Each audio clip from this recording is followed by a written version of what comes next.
kambaniga ee Kabaarko shirkadda wadaniga ee Kabaarko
maanta halkan runtii si toos ah shaqadeedii ugu daahfurnay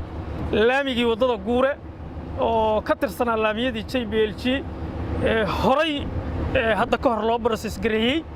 arintaas oo hadda maamulkayga cusbaa ee degmada Gaalkacyo aynu fulinay ama socodsiinay dhamaystirkii nala ka rabay ama ka qayb qaadashadii laga rabay degmada ayadoo barnaamijkan oo iska kaashadeen mashruuca horumarinta degmooyinka dawladda dhexe ee Puntland iyo dawladda hoose ee degmada Gaalkacyo aad iyo aad baan runtii ugu faraxsanahay in maanta halkan uu ka hirgeliyo magaalada Gaalkacyo xaafadda Garsoor laamigan oo dhererkiisu yahay 610 mitir runtiina waxaanu rajaynaynaa in isbuucan dhexdiisa ay dhamaystirmi doonaan wadooyinkii loogu talagalay JBLG ku xigto wadada Siinay sidoo kale waxa halkan ka bilaabmi doona iyaduna oo maanta hadduu kana dhamaado ku xigmi doona wada laami ah oo dhererkeedu yahay 360 mitir taas oo iyaduna ku timid isku tashi oo is-abaabul shacabka ee xaafadda ah runtii waxaan aad iyo aad maaragtay ugu faraxsanahay horumarka wadooyin kale ee laamiyada leh oo ay Gaalkacyo ku tallaabsatay waxaan oran karnaa waxa ku soo siyaaday sanadkii 2021 waxaanu tijaabinay haddaanu nahay degmada Gaalkacyo maamulkeeda iyo shacabkeeduba in isku tashi lagu dhisan karo wadooyin laami ah kuwaas oo ka mid ah kuwii suuqa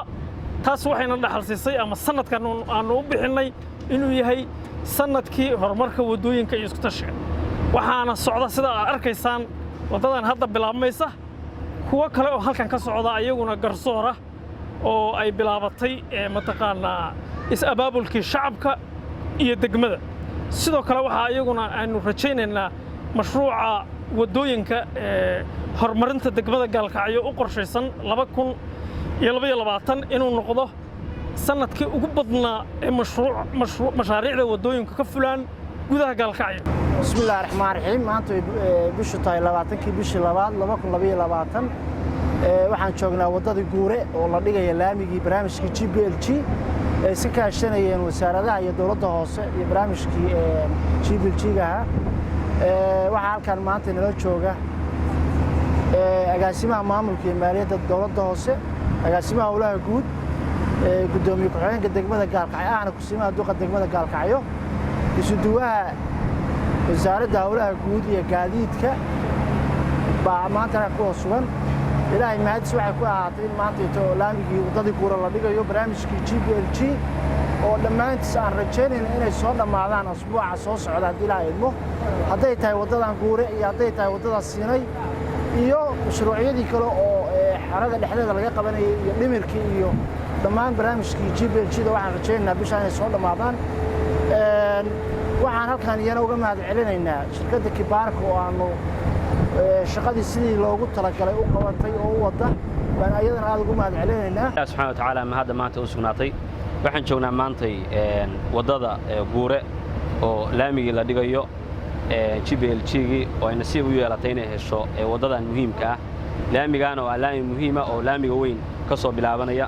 laamiga durdur ama bin Cabbaasna qabsanaya waxaan rabnaa dawladda hoose ee degmada Gaalkacyo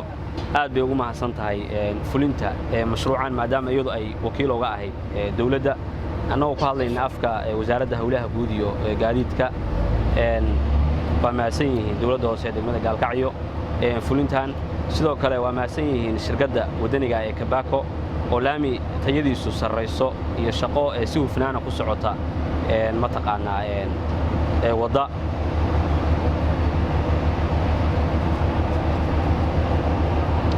sidoo kale waxaan rabnaa inaan halkaan fariin uga diro shacabka degmada Gaalkacyo dawladda la sheegaya waxa weeye waa shacabka waxaa la rabaa inay ilaashadaan laamiyadan oo ay mas'uuliyad gooni ay iska saaraan